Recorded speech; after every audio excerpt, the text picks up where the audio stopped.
Charlayne Hunter-Gault, good to see you and thank you for speaking with us here on SABC News. Thank you. I'm happy to be back in South Africa, even though it's a long distance away. It's how we do things these days. It's called virtual.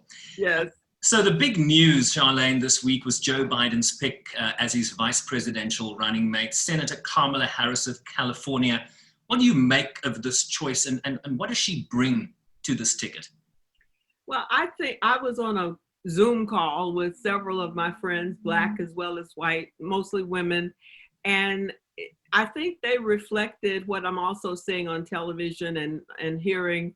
People are very excited. I mean, this is historic. And I think that people who have a sense of history appreciate what this means in terms of passing along historical progression.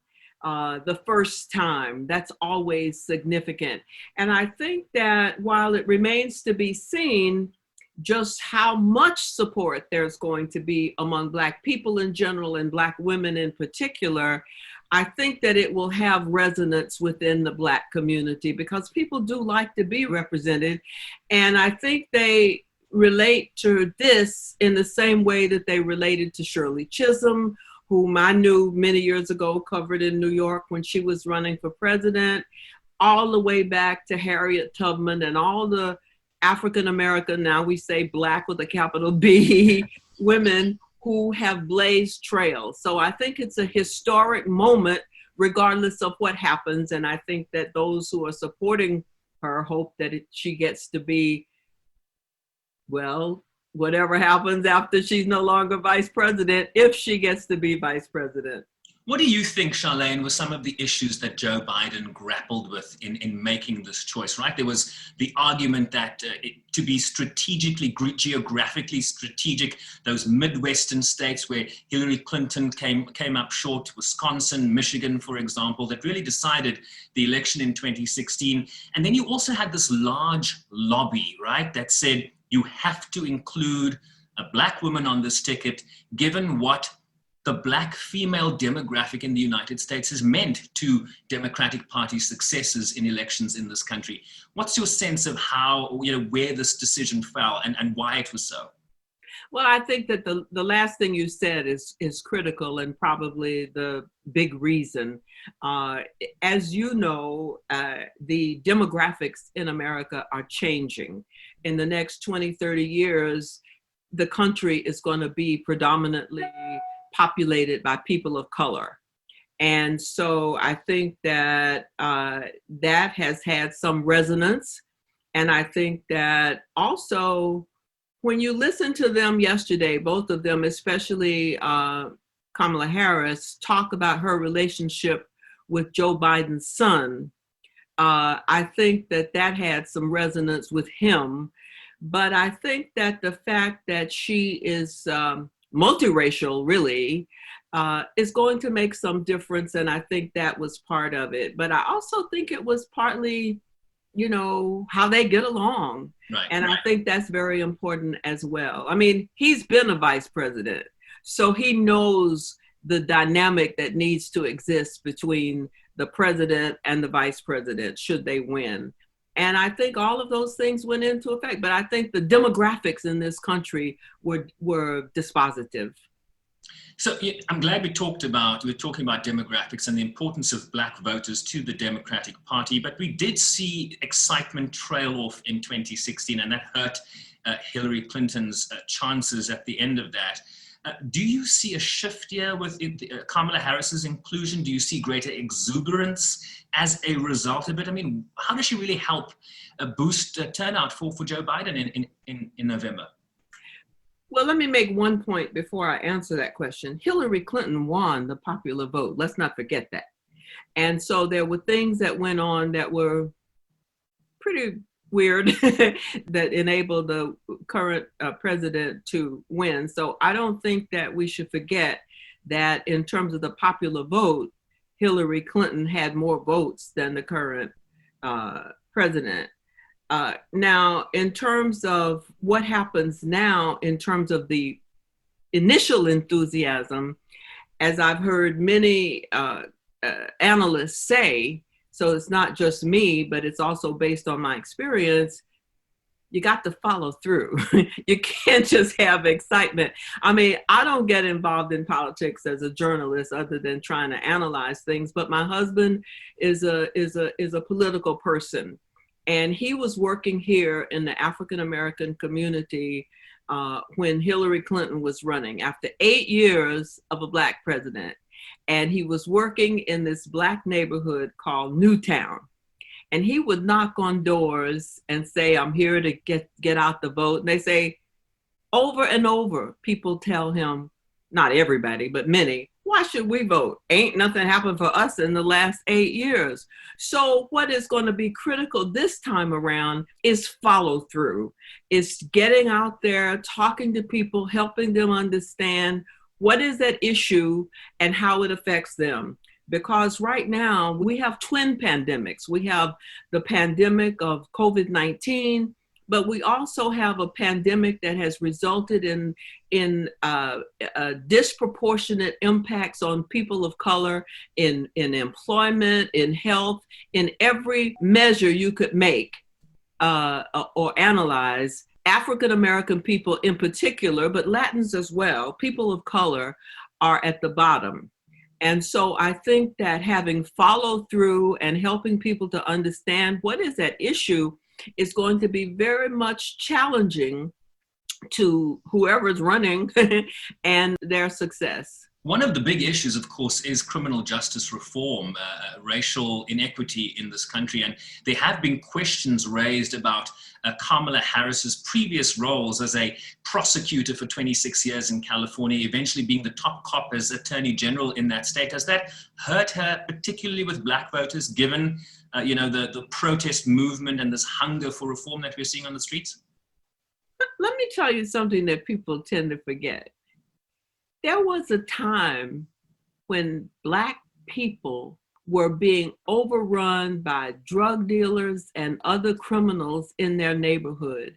And they helped get those bills passed that were so strong against crime in their neighborhoods. Now, of course, I've gone back in my own reporting and seen where there have been problems over the years. This issue with police is nothing new. This issue with Black communities having problems with police is nothing new.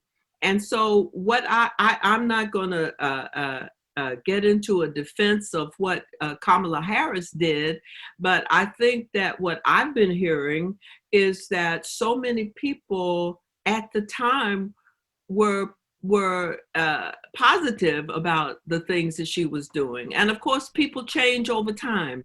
Let's shift a little here. I want to talk about what this election is going to be framed around. On the one hand, you hear from the president that this is about keeping America great. He believes he's the best president since Lincoln. He's done a great job on the coronavirus pandemic. And on the Democratic side, we are told that this is a fight for the soul of the nation. What's your sense of what will be of import come November 3rd? I think people are going to be listening to people who have their interests at heart and who understand their issues and who can convey them in a realistic way. I think that people are tired of promises, and I think that people who are paying attention understand what's true and what's not true. But let me say this. I had a young man the other day I engaged who was doing some work around my place. And I asked him who was his preference for vice president on the Democratic side. Now, this was a person of color.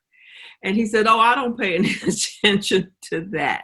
So I think that, reaching out to people and ensuring that the issues are clear and that the facts are out there, there's got to be a real effort to talk to people who up to this point are just disenchanted with what is happening in their communities and to their people. And I think that it's going to be challenging because you've got this virtual situation. Right. But I think that's part of the challenge that people who are running for office face today. How do you communicate with those people my husband spoke to 4 years ago who said nothing had happened for them in the past 8 years? That's going to be the real challenge. So you use the word challenge. What is the challenge facing the incumbent President Donald Trump and his Republican Party in this election? I'm not going there. I'm gonna let the Democrats decide that.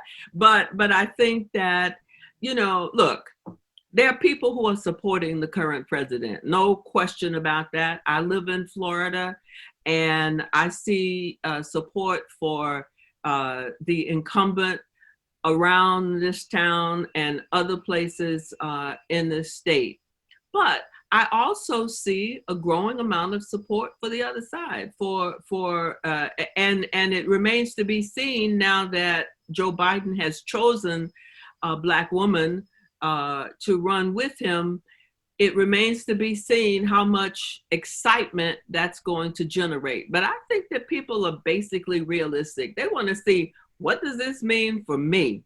And they're going to be listening, hopefully being educated. And I think that the media have a great responsibility at this point to try and help people understand the things that are at issue. Well, that's a great segue. Let me jump in here with my next question, right? Journalists in particular have faced an assault on truth. In fact, in the last number of years, the great uptake in social media, of course, has done very little to help the truth-telling process, and in so has complicated the lives of media practitioners like ourselves, who are confronted by bald-faced lies almost on a daily basis and then required to stay and maintain our objectivity. Tell us how to do this, Charlayne, please. Well, objectivity, with all due respect, is a word I've never liked because we're human. As an African-American, Black, female woman, I have to constantly put myself in check for attitudes that I express publicly, because in many ways I'm affected by all these things, as all the identifications I just laid out. But I like to call myself a servant of the people. And I like to think that, as opposed to being objective, which my computer can do, but I can't because I'm not a machine, I prefer fair and balanced. Like when I covered apartheid in South Africa in 1985, before you were born. Or almost. That's not a fact. Let me just point right. Out. But I thought it was important to listen to the Afrikaner side, as well as to the side of people who were fighting for the same rights that we as Black people had fought for in America, so that the people who were hearing our news reports could make their own decisions. I think that we have to assume that people are intelligent and want to get good information. And so we don't need to tell them what to think. We just need to give them very good information so that they can make their own decisions. I think the mistake we are getting closer and closer to making in our media is that far too many of us are taking positions, whether they are subtle or not. Now, I know we get upset when things that affect us personally are happening, but I think if we stick to being fair and balanced, we can turn around, because there's a sobering study now that shows that attitudes are hardening against the media. And this has been done by reputable organizations that measure these things. So I think that if we just stick to providing news that can be used without allowing our personal feelings to get involved, then we serve our country as what we intended to be, and that is servants of the people, here and in South Africa and anywhere else in the world. Because what COVID has shown us is that we're all interconnected. Charlayne Hunter-Gault, thank you so much. I think that's a great way to end. Really appreciate it. It's been a pleasure to be back in South Africa, even via New York and virtually. This is the way we do it. Charlayne Hunter-Gault is a multi-award-winning journalist, a former bureau chief for CNN in Johannesburg, and currently a special correspondent for the PBS NewsHour in the United States on a feature called Race Matters.